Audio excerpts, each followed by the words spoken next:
कारलं मिरचीचं लोणचं, ही छन्नीचं लोणचं, दही, झुणका आणि चपाती खायला एकदम चांगलं लागते.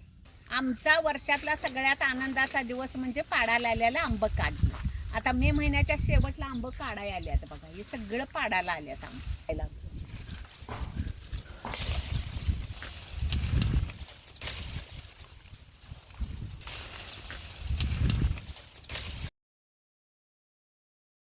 केसर आणि हापूस आंब्याची अशी 7 झाडं बांधावर लावलेले, असं काढून मांडून ठेवायला लागतात बघा.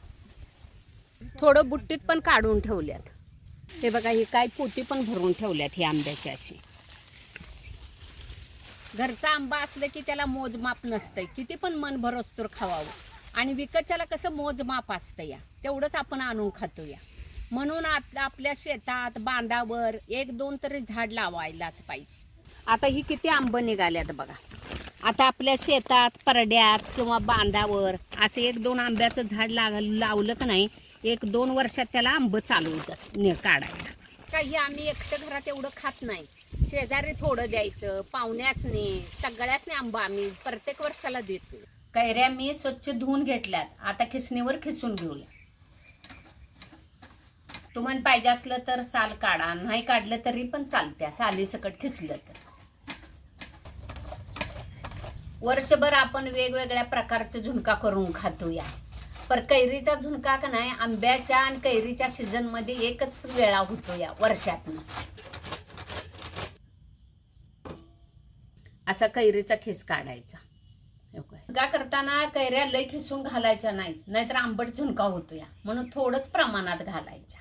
झुणका करताना चटणी घालण्याच्या ऐवजी का नाही, मिरचीतला झुणका चवीला लय चांगला लागतो. म्हणून हिरवी मिरची जास्त लसूण घालून वाटण करून झुणका करायचा. 5-6 हिरव्या मिरच्या आणि 1-2-3 लाल मिरच्या घेतल्या, थोडासा लसूण घेतला, जरा लसूण जास्तच घालायचा आणि सगळं हे चिचून घ्यायचं. थोडंसं जिरं, हे असं जरा मोठं मोठं घबरं वाटून घ्यायचं, एकदम बारीक करायचं. आता पटकन झुणका करून घेऊया.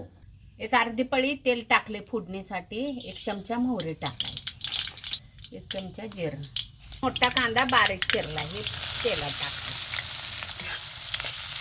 चांगला असं लाल होईपर्यंत तेलात कांदा भाजून घ्यायचा.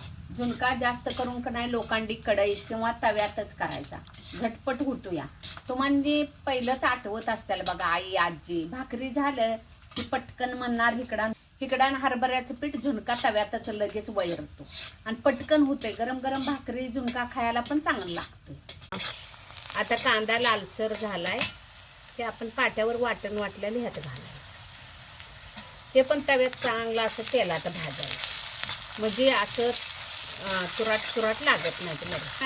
मिरच्या ह्याच्यात जरा जास्तच घालायचा, म्हणजे असं तिखट झुणझुणीत झुणका चांगला लागतो. 1 चमचा हळद टाकायची. हे कैरीचा खिस ह्यात घालायचा, हे पण चांगला तेलात असा परतून घ्यायचा. आता ही मी केले की नाही असं, ह्याच्यात बेसन घालायचं अगोदर, जरा बारीक चिरून कोथिंबीर घालायची आणि मीठ घालायचं. हे पण भाकरी चपाती बरोबर खायला लय छान लागते. कैऱ्या आंबट असला तर थोडाच खिस घालायचा आणि आंबट नसला की जरा जास्त खिस घालायचा. आता आपण खाऊन बघतोयच की एखादी फोड आंबट आहे का गोड आहे, त्याप्रमाणे खिस घालायचा. असं करून तुम्ही ठेवला का नाही 2-3 दिवस फ्रीजला राहते. आता ह्यात थोडं आपण पाणी वाटायचं.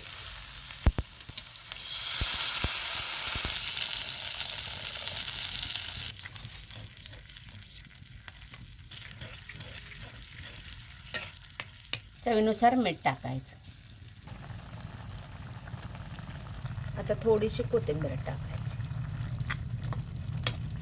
फोडणीत खिस घातला की लगेच उकळे आल्या आपण बेसनचं पीठ ह्यात वैरायचं नाही, जरा खिस 1-2-3 मिनटं शिजून द्यायचा चांगला आणि मग वैरायचं, म्हणजे मऊ खिस पडतो या. ते बघा, हे आता खिस चांगला तेलात हे झाला या पाण्यात.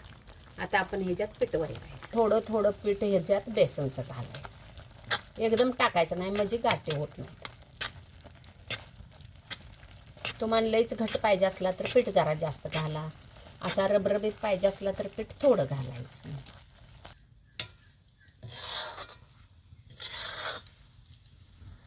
आणि आणि किती 5 मिनटं लगेच शिजतं, ही काय वेळ लागत नाही.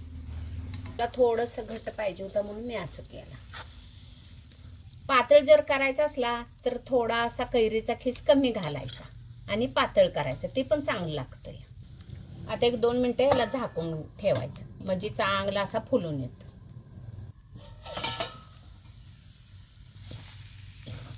व्यवस्थित हे तयार झालाय बघा. आता झुणका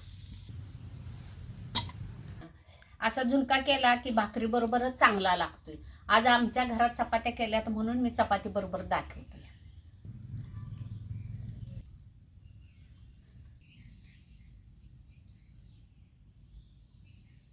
हे घरचं दही आहे. उसात एक छन्नीचा वेल आलता आणि असंच फिरत गेल्यावर दिसल्यावर का नाही त्याच्या एक 20-25 छन्न्या तोडून आणल्या होत्या उन्हाळ्यात. आता त्याचं एक थोडंसं लोणचं एक अर्धा किलोचं घातलंय. हे बघा, हे छन्न्याचं लोणचं आहे. छन्न्या हे बघा, हे अशा असते त्या. हे तोंडल्याचाच एक प्रकार आहे छन्न्या म्हणजे. हे मिरचीन कारल्याचं लोणचं. कारलं मिरचीचं लोणचं, ही छन्नीचं लोणचं, दही, झुणका आणि चपाती खायला एकदम चांगलं लागते. आता कारली, छन्न्या, मिरच्या हे काय बाजारात मिळतात, पण ही काय नाही तर छन्नीचं लोणचं वर्षभरातनं एकदा छन्न्या लागतात त्याला. म्हणून ज्या त्या सीझनमध्ये का नाही एक अर्धा किलो असून दे, किलो असून दे, असं लोणचे घालून ठेवायचे. जरी आता तुमचं वर राहत नसलं तर फ्रीजला ठेवला तरी पण चालतं. या 1-4 दिवस वर ठेवायचं म्हणजे चांगलं मुरतं आणि परत फ्रीजला ठेवायचं म्हणजे खराब होत नाही. आणि असं जेवणाबरोबर खाल्लं की थोडं जेवण आपलं चांगलं जास्त जातं या आणि तोंडाला पण चव येते.